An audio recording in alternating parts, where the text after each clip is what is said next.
Situated in the Czermna area of Kudowa-Zdrój in southern Poland, the Skull Chapel is an ossuary chapel. Constructed in the late 17th and early 18th centuries in the Baroque style, the temple now has thousands of human skeletons and skulls buried inside its walls, floors, and ceilings. Only 5 such structures exist in all of Europe. Poland's Skull Chapel is one of them. Wacław Tomaszek, a parish priest from the nearby Bohemian area, constructed the chapel in 1776. The mass grave contains the remains of those who perished as a result of cholera, plague, syphilis, starvation, and the 3 Silesian Wars as well as the 30 Years' War.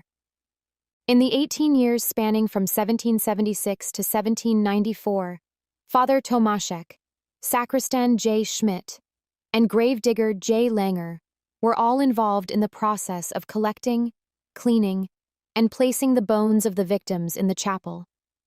Tomaszek had been moved by the Capuchin cemetery on a trip to Rome. The basement of this little Baroque church contains the bones of 21,000 persons, while the walls contain 3,000 skulls. In 1804, the heads of the individuals responsible for constructing the chapel, including Tomaszek, were laid on the altar and put in the middle of the structure. With Latin inscriptions reading, "Arise from the dead," and "Come to judgment," on the inside, there is a crucifix and 2 angel sculptures. Within the church, you may find a recording that tells the chapel's narrative in 3 languages: Polish, Czech, and German. Following the conclusion of World War II in 1945, a determined group of volunteers set out to restore the church to its previous splendor.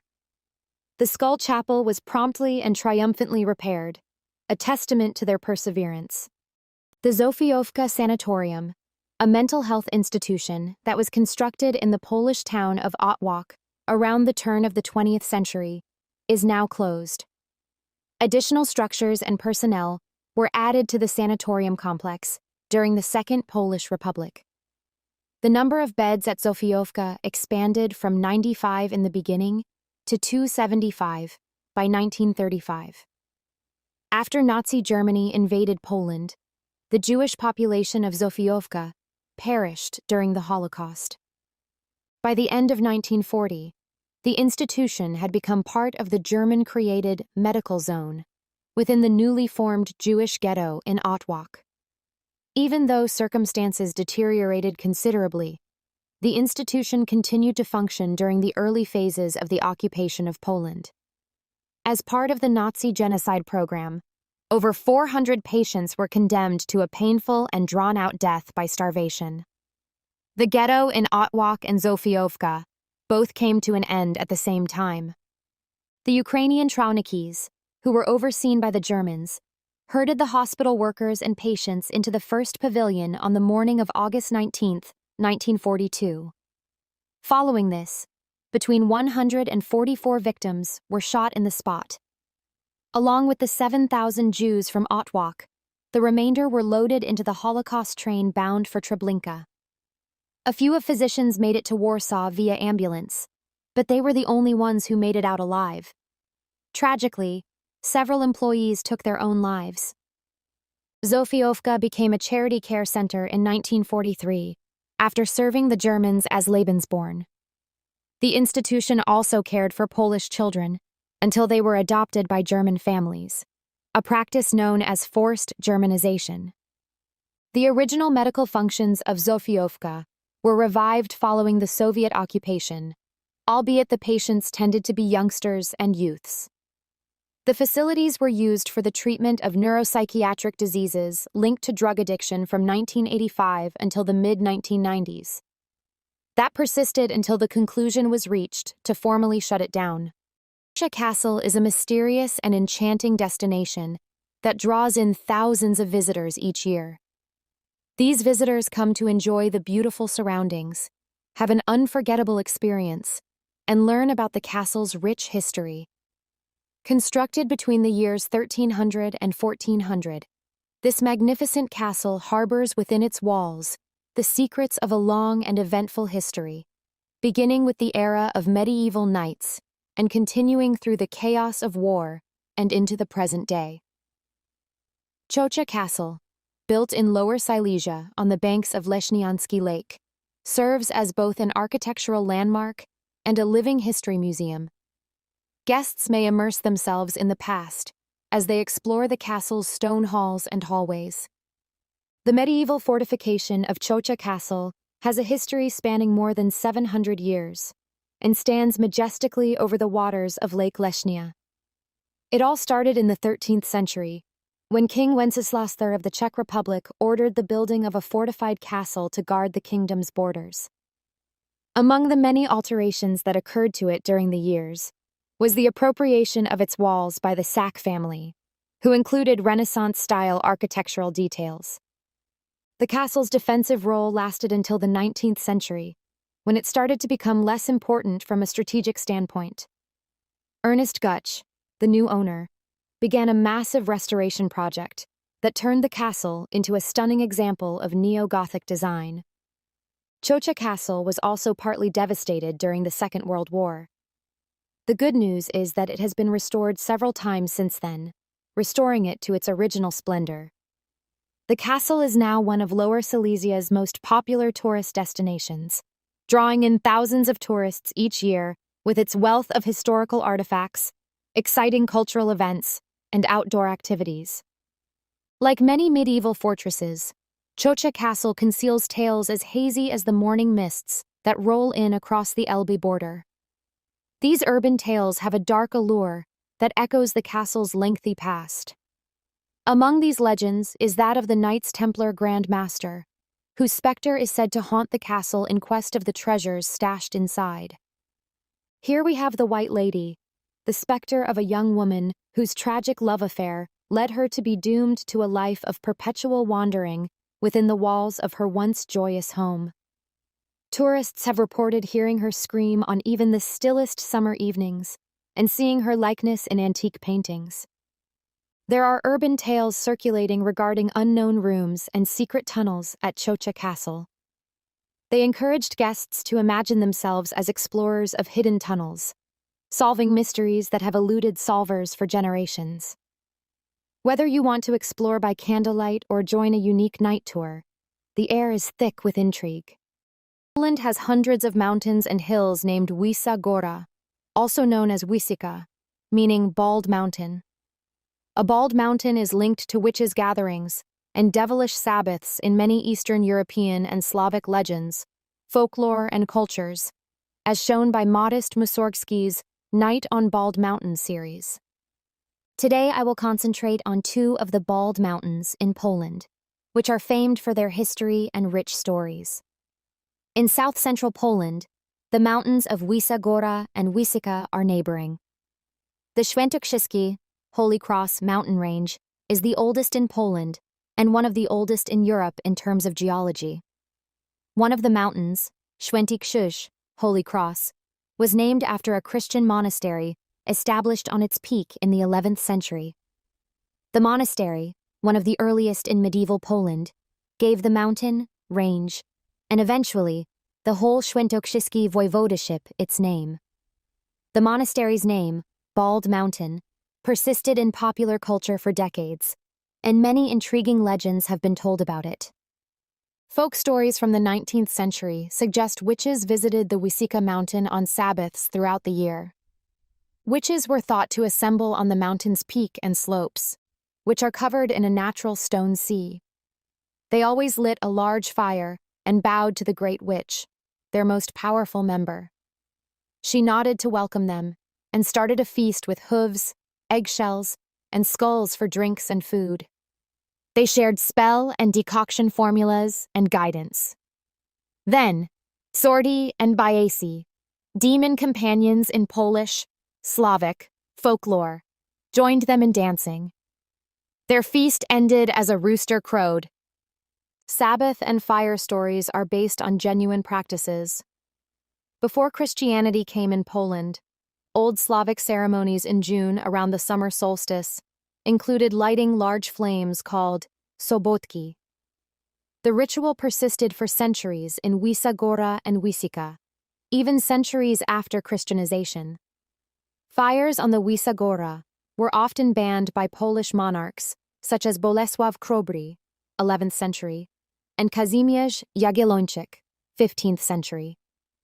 Despite the actions, the priests continued to attempt to eliminate that habit for a long time, and supporters of the ancient rituals moved about, staging festivals on different mountains until there was no place to hide and the custom died out. Few Sobotki traditions remain, but Polish St. John's Night rituals do. Numerous local legends describe witches and their meetings. Villagers along the range avoided the mountains at night, and on days when local beliefs said they strengthened witchcraft.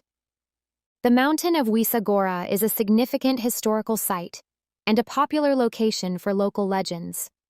Once a significant Old Slavic religious center, it was likely a pilgrimage site for three Polish gods, Wada, Boda, and Leli. Interpretations vary and may refer to seasonal titles, or Świst, Poświst, and Pogoda. Examples of such information include the 15th century chronicler Jan Długosz's Annales seu Chronici Incliti Regni Poloniae, 16th century Czech Benedictine monk notes, 13th century manuscripts, Chronica Poloniae Majoris, and Hypatian Codex, and other documents. As with many Polish churches following Christianization, the Holy Cross Monastery was likely erected on top of the existing Slavic sanctuary. Old papers indicate pagan relics discovered on mountains and surrounding the monastery, such as a charred wooden statue found near the monastery by monk Jabłonski around 1686. In ancient chronicles, Wysoka Góra was described as a fortification that could only have been erected by giants owing to its large stones in strategic areas. According to local folklore, a brave lady lived in a mountain castle and defended it many times. After each triumph, the lady became more proud and asked to be treated like Joanna, the fierce Slavic goddess of hunting, youth, and untamed nature. Because of their arrogance, the gods grew angered and destroyed the fortress with lightning, possibly sent by the Slavic deity Perun, leaving only the massive stones. The sole traces of the pre-Christian Slavic sanctuary are flat ruins of strange walls on the highest slopes. The longest cult wall, or cult rampart, Wał Kultowy, on the Wysoka Góra mountain is 1.5 kilometers, about 0.93 miles, long, circa 8th to 10th century.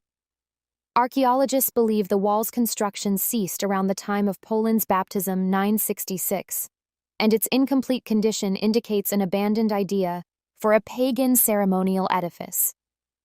Other Polish hills and mountains have similar walled constructions with pre-Christian ceremonial significance. Bald Mountain's environs include numerous tales.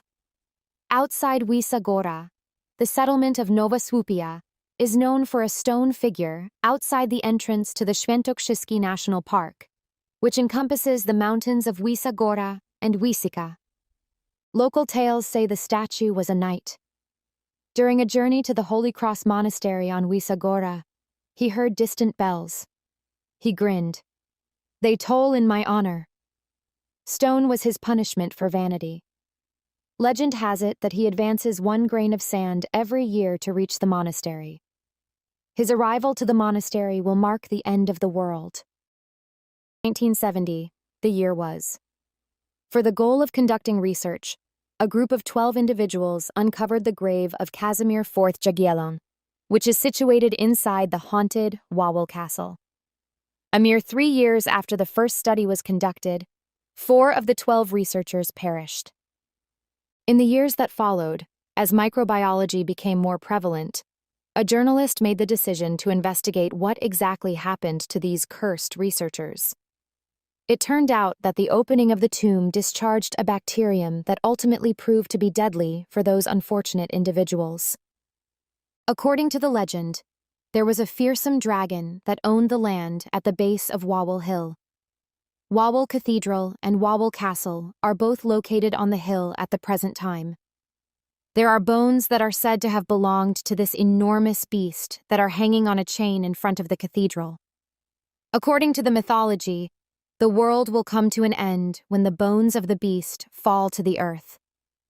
At first glance, Karol Kot seemed to be a typical young man. He took pleasure in taking lengthy strolls through the historic neighborhoods of Krakow, spending time with his fiancée, learning about anatomy, and sometimes indulging in a glass of warm blood. Another dark sport that Kot loved was taking the lives of innocent people in the city. This was a truth that was uncovered by his girlfriend at the time, after he had attempted to take her life for the second time. Despite the fact that Kot passed away in 1968, he was forever known as the Vampire of Krakow, due to his criminal activities and pastimes. During the course of an excavation in Krakow's old town, a peculiar find was made, a tomb that was full of people that were in fetal postures, with their heads chopped off and put between their knees. These were, in a sense, the bodies of the vampires who lived in Krakow. The humans who were buried here suffered from a condition that made them sensitive to light and forced them to consume a great deal of iron. This iron was mostly consumed in the form of steaks and meats that were cooked all the way to an extra rare, and maybe even slightly bloody, degree. It is possible that modern medical might ascribe these behaviors to a blood ailment such as anemia. Nonetheless, society at the time identified them as vampires, since it was the only logical thing that they could think of explaining them. In most cases, some tale of a ghost, a monster, orbs, lights, or interactions with someone from another era is recounted. Ogrodzieniec is a little village in Poland, where the remnants of a castle from the 14th century are said to be haunted by a ghostly black dog, and maybe other ghosts. Prior to its destruction in the first of 3 Mongol invasions of Poland in 1241, Ogrodzieniec stood as a fortified timber structure nestled inside a wooded community. An alarm was raised by a Polish trumpeter who had just seen the oncoming army when an arrow was shot to his neck. The Polish forces were defeated by the Mongols in the invasion that lasted less than a year. Later thereafter, a whole new stone castle was constructed in Ogrodzieniec. Southwestern Poland is home to a string of 25 medieval castles known as the Trail of Eagles' Nests, one of which is the Ogrodzieniec Castle. It is reported that throughout the night, a black dog pulling a hefty chain prowls the remains of Ogrodzieniec Castle. Stanisław Warszycki, a nobleman who was said to have sold his soul to the devil and was accused of being brutal to his peasants, is believed by some to be the spirit embodied by the dog. Ogrodzieniec may possibly have a cave of tortures that he constructed. Among the castle's remnants is a well-documented torture chamber. Stanisław Warszycki is depicted as a villain in the majority of the legends about him. Some of these stories include his suspicion that his wife was having an affair led him to blow up parts of their house and castle, his immurement of his wife, in which she is enclosed within part of the castle, as a punishment for her infidelity or attempted poisoning, and his greedy promise of a dowry to his daughter, which she never received. But then again, he is supposedly the one who fed the hungry, gave them showers, and washed their clothing. Nobody can say for sure what the truth is. Maybe we'll never find out. At least 3 castles along the Trail of Eagles' Nests, one at Ogrodzieniec, another at Dankow, and a third at Olsztyn, are said to be haunted by Stanisław Warszycki's spirit. At night, the castle is haunted by the Black Dog, who is said to be protecting the fortune that Stanisław Warszycki left behind, or maybe he is being punished by the devil for his sinful deal. While looking into the castle, I did come across several references to the Black Dog and human spirits in the area. I regret not being able to get further information on them. Thus, I would really appreciate it if anybody reading this could kindly contact me. The Black Dog spirit makes me think of a church gloomy, who appears in many well-known tales from Nordic and English mythology. Ghosts known as church grims inhabit graveyards and ward against evildoers, robbers, witches, warlocks, and even Satan himself in the shape of black dogs. They are said to have originated from the first interment in a newly established cemetery. In fact, certain places have been known to bury a black dog before any people, with the belief that the dog's spirit would serve as a substitute for human guardian spirits. If you're interested in seeing a fictional version of these dogs in action, I strongly suggest watching the series The Ancient Magus's Bride. You may have heard of them in legends, or perhaps in Harry Potter and the Prisoner of Azkaban.